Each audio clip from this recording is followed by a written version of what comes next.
আসসালামু আলাইকুম। সবার সাথে আজ বুলডাকের রামেনটা কিভাবে রান্না করলাম সেটা শেয়ার করব। প্রথমে আমি 1 কাপ দুধ দিয়ে দিলাম, আর দুধটা যখন গরম হয়েছে তখন আমি এর মধ্যে রামেনটা দিলাম, মানে রামেনের নুডলসটা দিলাম।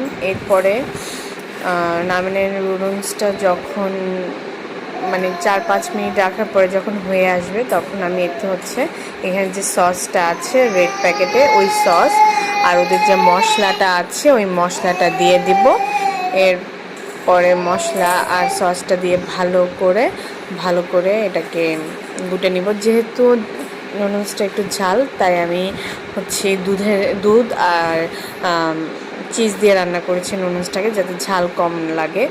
আর সিদ্ধার্থ নুডলসটা খুব পছন্দ করে, যখনই যায় বাজারে সে নুডলসটা খেতে চায়। এভাবে খুব শর্টকাটে নুডলসটা রান্না করা যায়।